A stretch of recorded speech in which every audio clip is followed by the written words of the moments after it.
ನನಗೂ ಅಮ್ಮ ಅಂತ ಕರ್ಸ್ಕೋಬೇಕು ಅಂತ ಆಸೆ ಆಗುತ್ತೆ ರೀ. ನನ್ನ ಮನ್ಸೊಳಗೆ ನಡೀತಿರೋ ಯುದ್ಧ ನಿಮ್ಗೆ ಅರ್ಥ ಆಗಲ್ಲ. ಒಂದು ಕೆಲಸ ಮಾಡ್ತೀರಾ, ಸರೋಗಸಿ ಟ್ರೈ ಮಾಡ್ತೀರಾ? ನನ್ನ ಮಗುನ ನಾನೇ ಹೆರ್ಬೇಕು.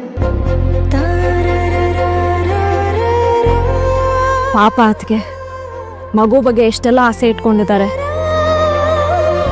ನೀನೇನು ಯೋಚನೆ ಮಾಡಬೇಡ ಅಣ್ಣ. ಒಂದು ಕೆಲಸ ಮಾಡೋಣ, ಮನೇಲಿ ಬೊಂಬೆ ವ್ರತ ಮಾಡೋಣ. ಮುತ್ತೈದರು ಮಕ್ಕಳನ್ನ ಕರೆದು ಈ ವ್ರತನ ಮಾಡೋಣ. ಆಗ ಎಲ್ಲ ಸರಿ ಹೋಗಿ ಮನೇಲಿ ಮತ್ತೆ ತೊಟ್ಲು ತೂಗುತ್ತೆ.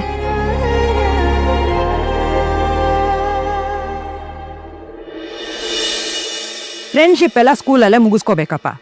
ಇದೇನಿದು ಮನೆ ಕರ್ಕೊಂಡು ಬರೋದೇನು? ಅಲ್ಲಲ್ಲ, ಮನೆನೇ ಮಾಡ್ಕೊಡೋದೇನು? ನಂಗೆ ಯಾಕೋ ಇದೆಲ್ಲ ಸರಿ ಕಾಣಿಸ್ತಿಲ್ಲ. ಸೂರ್ಯನು ಏನು ಹೇಳಕ್ಕಾಗದೆ ಒದ್ದಾಡ್ತಾ ಇದ್ದಾನೆ. ನೀವದು ಒಂದ್ ಮಾತು ಹೇಳ್ಬಾರ್ದಾ? ಯಾರಿಗೆ ಹೇಳ್ಬೇಕು ಅಂತಿರೋದು ನೀನು? ನಮ್ಮ ಸೊಸೆಗ ಅಮ್ಮನವ್ರಗ? ಏನ್ರಿ ಹಿಂಗ್ ಹೇಳ್ತಾ ಇದ್ದೀರಾ? ನಮ್ ಸೊಸೆಗೆ ಸೊಸೆಯಾಗಿ ಹೇಗೆ ಹೇಳಲಿಲ್ಲ? ನಾನು ಅವಳನ್ನ ಸೊಸೆ ಅಂತ ನೋಡಿದ್ರೆ ತಾನೆ. ಚಿಕ್ಕ ವಯಸ್ಸಿಂದನೂ ನಾನು ಅವಳನ್ನ ಯಜಮಾನ್ರ ಮಗಳು ಅಂತಾನೆ ನೋಡಿರೋದು. ಯಜಮಾನ್ರಿಗೆ, ದೊಡ್ಡಮ್ಮನವ್ರಿಗೆ, ಪಾರ್ವತಿಗೆ ನಾನು ಯಾವತ್ತೂ ಎದುರು ಮಾತಾಡೇ ಇಲ್ಲ. ಈಗ ಈ ವಿಷಯದಲ್ಲಿ ನಾನು ಏನು ಹೇಳಕ್ಕಾಗತ್ತೆ?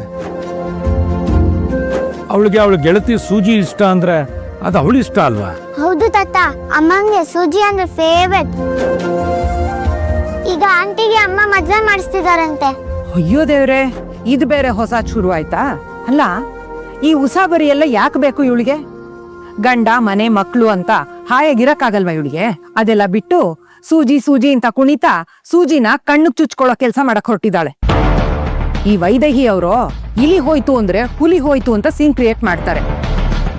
ಇನ್ನು ಚುಚ್ಚಕ್ ಬಂದಿರೋ ಸೂಜಿನ ಸುಮ್ನೆ ಬಿಡ್ತಾರಾ?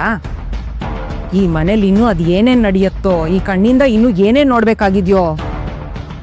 ನಂಗೆ ಯಾಕೋ ತುಂಬಾ ಭಯ ಆಗ್ತಿದೆ ರೀ. ಸಾನ್ವಿ, ಸಾನ್ವಿ. ಅಯ್ಯೋ ಬೋರಿಂಗ್ ಅಜ್ಜಿ, ನಾನ್ ಬಂದ್ ಸ್ವಲ್ಪನೇ ಹೊತ್ತಾಗಿದ್ದು ಅಷ್ಟರಲ್ಲೇ ಕರೀತಿದ್ದಾರೆ. ಹಾಗನ್ಬಾರ್ದು ಕಂದ, ನಿಮ್ಮ ಅಜ್ಜಿನೇ ಅಲ್ವಾ ಕರಿತಿರೋದು? ನಿಮ್ ತಾತ ಕರಿತಾ ಇದಾರೆ, ಬೇಗ ಬಾ.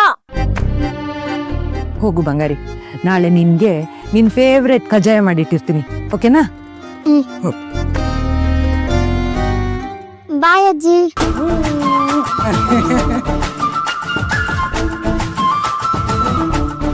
ಸರಿ ಅಜ್ಜಿ, ಹೋಗ್ ಬರ್ತೀನಿ. ಬಾಯ್ ಬಾಯ್. ಏನಜ್ಜಿ? ಎಷ್ಟೊತ್ತಾಯ್ತು ಅಲ್ಲಿ ಹೋಗಿ? ಏನ್ ಮಾಡ್ತಿದ್ದೆ? ನಿಮ್ ತಾತ ನಿನಗೋಸ್ಕರ ಕಾಯ್ತಾ ಇದಾರೆ. ಬಾ ಊಟ ಮಾಡು ಬಾ. ನನ್ ತಾತ ಜೊತೆ ಊಟ ಮಾಡಾಯ್ತಲ್ಲ. ತಾತ? ನಿನ್ ತಾತ ನಿನಗೋಸ್ಕರ ಒಳಗಡೆ ಕಾಯ್ತಾ ಇದಾರೆ. ಆ ತಾತ, ಅವರು ನನ್ ತಾತನೇ, ಇವರು ನನ್ ತಾತನೇ. ನನ್ ತಾತ ಅಂತೆ ತಾತ. ಥೇಟ್ ಅಮ್ಮನ್ ತರಾನೇ ರೆಡಿ ಆಗ್ತಿದ್ದಾಳೆ. ಅದೇನ್ ನೋಡಿ ಮಾಡಿದಾರೋ, ಇಷ್ಟು ದೊಡ್ಡ ಬಂಗ್ಲೆ ಇದ್ರೂ ಔಟ್ ಹೌಸ್ ಅಲ್ಲೇ ಹೋಗಿ ತಿಂತಾಳೆ. ಕರ್ಮ ನಂದು. ಸರಿ ಬಾ.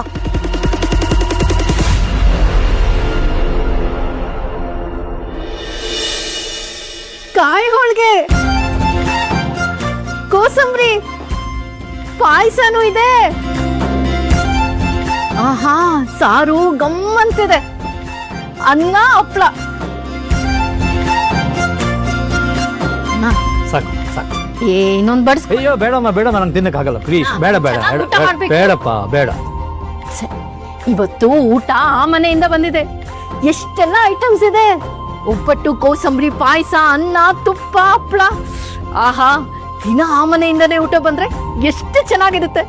ನಾನು ಏನ್ ಊಟ ಬರ್ಬೋದು ಅಂತ ಯೋಚನೆ ಮಾಡ್ತಿದ್ರೆ ನನ್ ಬಾಯಲ್ಲಿ ನೀರು ಉರ್ತಿದೆ. ನಮ್ಮಮ್ಮಂಗೆ ತಿನ್ನೋದು ಬಿಟ್ರೆ ಬೇರೆಯವರಿಂದ ಹೇಗೆ ಲಾಭ ಮಾಡ್ಕೋಬಹುದು ಅನ್ನೋದೇ ಯೋಚನೆ. ಅಮ್ಮ, ಒಂದ್ ಕೆಲ್ಸ ಮಾಡು. ನಿಂಗ್ ದಿನಾ ವೆರೈಟಿ ವೆರೈಟಿ ಊಟ ಬೇಕು ಅಂದ್ರೆ ಯಾವ್ದಾದ್ರು ಚೌಟ್ರಿಲಿ ಕೆಲ್ಸಕ್ಕೆ ಸೇರ್ಕೊಬಿಡು. ಅಲ್ಲಿ ಕೆಲ್ಸಕ್ಕೆ ಕಾಸು ಸಿಗುತ್ತೆ, ಜೊತೆಗೆ ನಿಂಗ್ ದಿನಾ ವೆರೈಟಿ ಊಟನೂ ಸಿಗುತ್ತೆ. ಏಯ್ ಹೋಗೆ, ದಿನಾಗ್ಲೂ ದೊಡ್ಡ ಮನೆಯಿಂದ ಇಷ್ಟೆಲ್ಲ ಊಟ ಬಂದಿರೋದು ನನ್ನ ತಟ್ಟೆಗೆ ಬಿಡ್ಬೇಕಾದ್ರೆ ನಾನು ಯಾಕೆಲ್ಲೋ ಹೋಗಿ ಕೆಲ್ಸಕ್ಕೆ ಸೇರ್ಕೊಬೇಕು? ತಿಂತಿದ್ದೆ ತಾನೆ, ಸುಮ್ಮನೆ ಬಾಯಿ ಮುಚ್ಕೊಂಡು ತಿನ್ನು. ಏನೋ ದೊಡ್ಡದಾಗಿ ಇವಳೆ ತಂದು ಬೇಸಾಕೋತಲ್ಲ ಮಾತಾಡ್ತಾಳೆ. ಅಪ್ಪ, ನಾಳೆಯಿಂದ ಆ ಮನೆಯಿಂದ ಊಟ ತರಿಸ್ಕೊಳ್ಳೋದು ಬೇಡ. ಏನಿದೆಯೋ ಅದ್ರಲ್ಲೇ ಅಡ್ಗೆ ಮಾಡ್ಕೊಳ್ಳೋಣ ಪ್ಲೀಸ್. ಇಲ್ಲ ಮಗಳೇ, ಇವತ್ತೇನೋ ಸೆಟ್ ಆಗಿರ್ಲಿಲ್ವಲ್ಲ, ಅಡುಗೆ ಮನೇಲಿ ಬೇರೆ ರೆಡಿ ಇರಲಿಲ್ಲ, ಅದಕ್ಕೆ ಒಪ್ಕೊಂಡೆ. ನಾಳೆಯಿಂದ ಏನು ತರೋದು ಬೇಡ ಅಂತ ಆಗ್ಲೇ ಹೇಳ್ಬಿಟ್ಟಿದ್ದೀನಿ. ನೋಡಿ, ನಾನ್ ಹೇಳೋದನ್ನ ನಿಮ್ ಅಪ್ಪ ಮಗಳು ಇಬ್ರು ಸರಿಯಾಗಿ ಕೇಳಿಸ್ಕೊಳ್ಳಿ. ನಮ್ ಜೀವನ ಹಳ್ಳ ಹಿಡಿದು ಪಾತಾಳದಲ್ಲಿತ್ತು, ಆದ್ರೆ ಅದನ್ನ ಸರಿ ಮಾಡ್ಕೊಳಕ್ಕೆ ಈಗ ಒಂದು ಒಳ್ಳೆ ಅವಕಾಶ ಸಿಕ್ಕಿದೆ. ನನ್ ಮಗನ್ ಜೀವನ, ನನ್ ಮಗಳ ಜೀವನ ಸೆಟ್ ಆಗ್ಬೇಕು ಅಂತಂದ್ರೆ ನಾವೇ ಅವಕಾಶನ ಉಪಯೋಗಿಸ್ಕೋಬೇಕು. ಯಾವ ಜನ್ಮದ ಪುಣ್ಯನ ಏನೋ, ನಮ್ ಗಾಯತ್ರಿ ಅಂತ ಮಿಡಲ್ ಕ್ಲಾಸ್ ಹುಡುಗಿಗೆ ಪಾರ್ವತಿ ಅಂತ ಶ್ರೀಮಂತ ಗೆಳತಿ ಸಿಕ್ಕಿದಾಳೆ. ಈಗ ಅವಳನ್ ಬಿಟ್ರೆ ನಾವ್ ಸತ್ವಿ ಅಷ್ಟೇ.